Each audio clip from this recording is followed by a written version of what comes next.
Inay.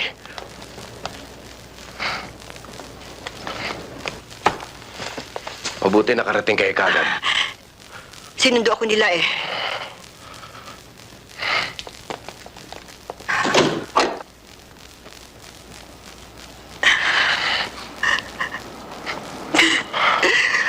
Inay.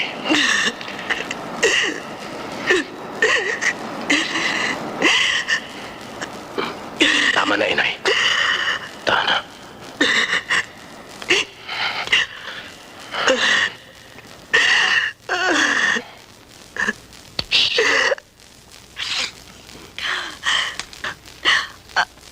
Andyan ang ibang damit mo, anak. Alam mo, nang sabihin nila sa akin na nakalabas ka na, ninervous ako, baka ako tumakas ka na naman. Totoo ba, anak, na kalaya ka? Oo, Nay. May release papers na ako.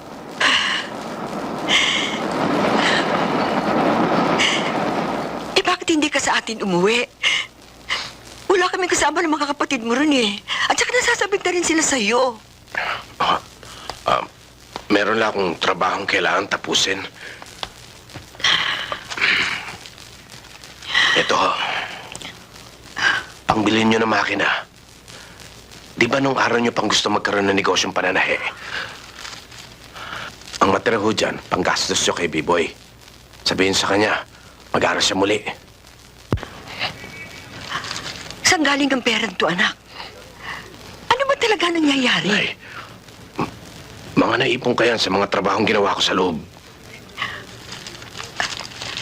Napakalaki ng perang ito. Naku, baka mamaya kung ano na Hindi na namang... kayo nasanay sa akin.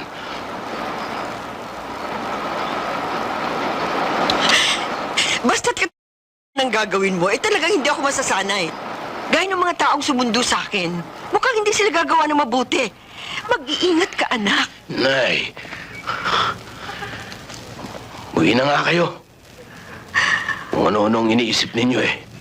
Trabaho lang to. Sige na. Tapusin mo na kung ano man yung trabahong yan. At pagkatapos, umuwi ka na sa atin.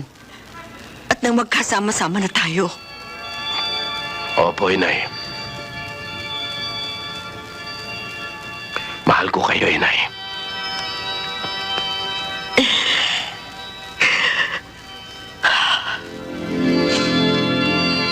Kung ba ibabalik ko lang ang pagiging bata mo, na bawat sabihin ko ay sinusunod mo agad. Nagsisentimento ka na naman.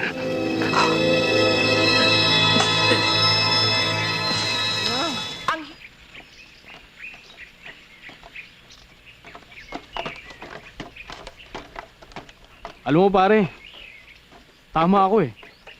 Pati nga nanay tatay mo, tama rin sila. Ito nga si Bubot, ngayon lang tumama.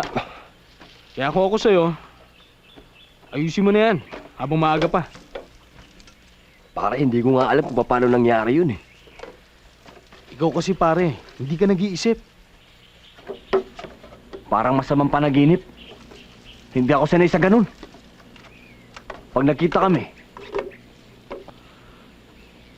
tatapatin ko na siya para hindi umasa.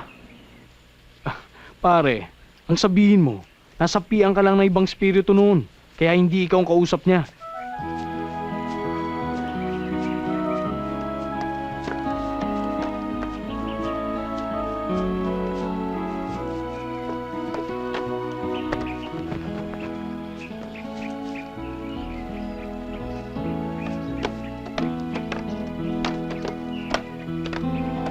Manuel!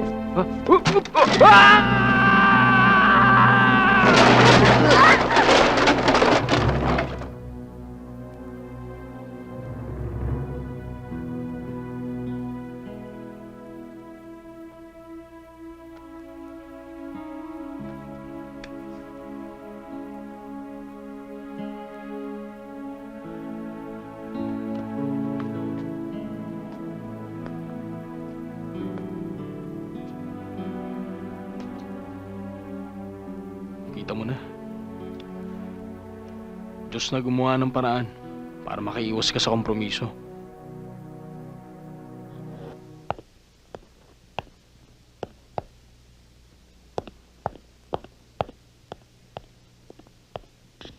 May appointment siya. 9 o'clock, nandito na yan. O, Ellen.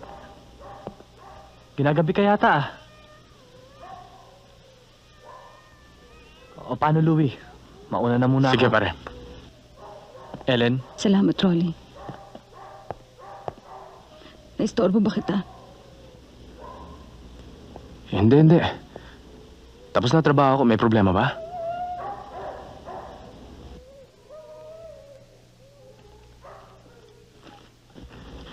Nabasa ko na nga ito eh. Tatawagan na nga sana kita eh. Bakit sila ganyan, Louie? Sinasabi nila dyan, diskasyada ako, iniwan mo ako, may kabit ka daw, kinalkal na nilang lahat ng baho natin.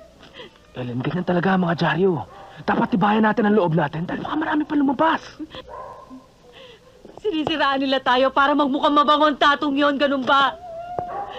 Kung ganyan ang labanan, anong gagawin natin? Ellen, kahit na ano pa lumabas dyan, lalabas din ang totoo, ang buong katotohanan. Huwag na huwag ka mawala ng pag-asa. Pag-asa?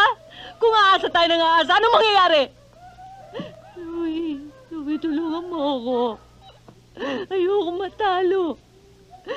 Hindi ko kaya ang ganitong laban. Ang maruming laban gaya nito, pero lalaban ako. Laban natin ito, Ellen. Hindi kita pababayaan. Okay? Pakiramdam ko, ako na lang nag-iisa sa buong mundo. Wala akong ibang mapuntahang tao. Nandito ako.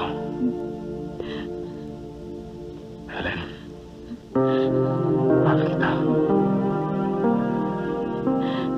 Mahal kita, Ellen.